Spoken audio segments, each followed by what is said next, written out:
It's time for another exciting installment of Tragedy Plus Time. Please welcome our very own Holly Laurent. I've cried in exactly 19 airports.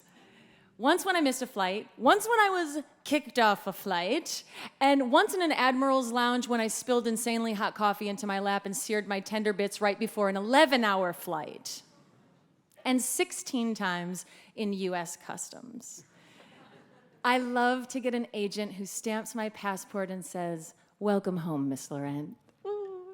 Something about hearing my name with a warm welcome makes me all emotional, and then I end up all weepy and baggage claim. Funny thing is, when I travel, I always use a fake name, Josephine Howard. Or sometimes at restaurants, I use a lot of focaccia just to make the host say it out loud. But I must be using my fakes too much because when I was standing in a TSA line this week, I looked at my boarding pass and felt like I didn't recognize my own name.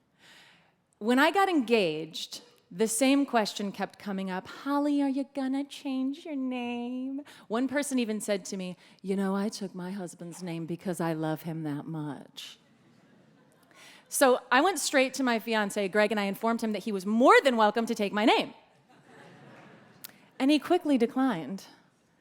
And I tried not to take it as a sign of him not loving me that much. Once we were married, mail began arriving addressed to Mrs. Gregory Hess. And I not only don't go by Mrs. or by Hess, but I definitely don't go by Gregory. So I don't open that mail because it's not addressed to me. I do, however, flip it the bird as I drop it into recycling. No offense, none taken, but the name Greg is kind of forgettable if you ask me, and I only say that because I called him Jeff for the first year that I knew him. And his middle name is Todd, which I also think kind of lacks pizzazz, but you know how names have an origin? The root of the name Todd is really interesting, actually. It's like one of those German words that takes like 10 sentences to describe in English.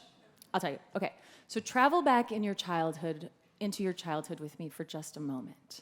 Remember pulling a sandwich out of your lunch bag only to discover that it had been smushed in a way that made it super unappetizing? The bread's all gelatinous from the grape jelly, and it's wet, and it's flat, and it's ugly, and so you don't eat it, even though you're hungry for the rest of the day, but you also don't throw it away because, you know, there are kids in foreign countries who would kill to have a spongy PB&J. So you bring it back home in your hot backpack thinking maybe you'll eat it for your afternoon snack, but when you pull it out, the sandwich that your mom lovingly prepared for you, you realize you're just not gonna eat the dang thing no matter how much you wish you would, and the next thing you know, you're standing over the garbage can in the kitchen, but you realize you cannot leave the sandwich at the top of the trash in case your mom sees it and gets her feelings hurt and says for the 4th time today, "I don't even know why I try." So you move the rubbish around a little bit to create an open drop zone for the soggy sandwich to fall toward the bottom so you can cover it up with coffee grounds and stuff. And then as the mushy sandwich falls through the bin and it hits the bottom of the garbage can, you distinctly hear it make the sound, "Todd."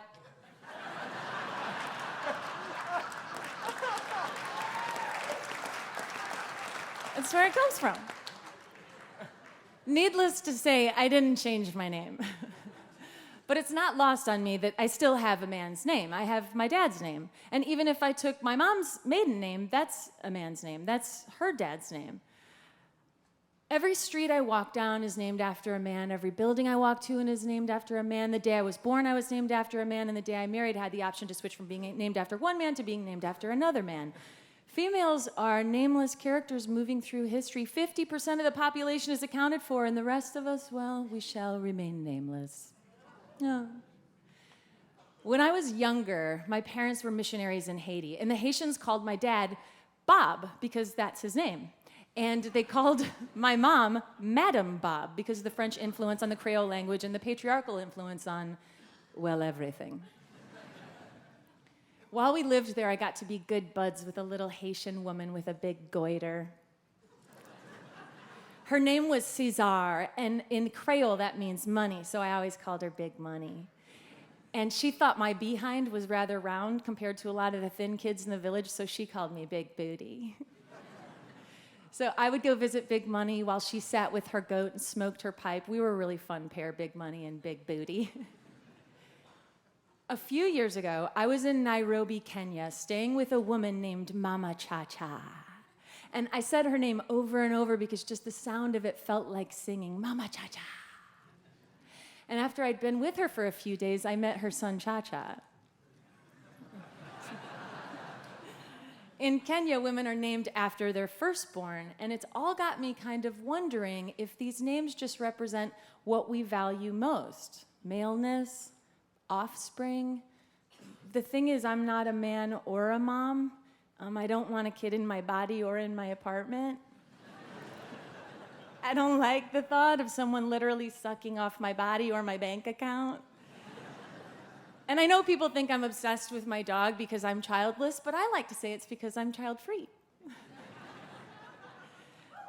Thank you. But you know how they say your dog is reflecting your own energy?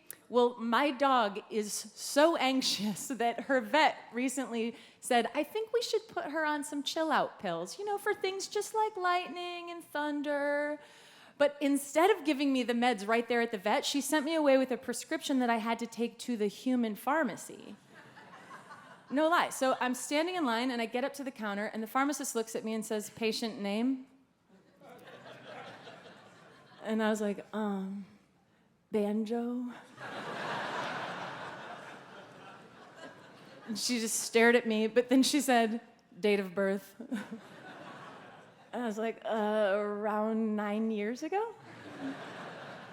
But no kidding, the next thing I knew, I was heading home with a bottle of human Xanax, and I've got to tell you, it works great. I don't sweat thunder or fireworks like at all now.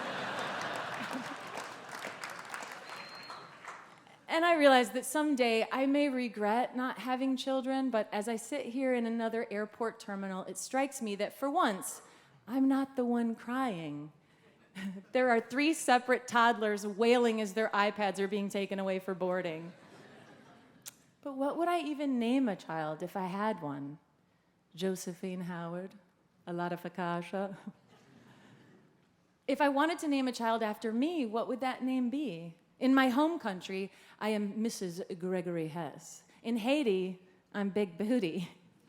And in Kenya, I shall remain nameless. It's Holly Laurent.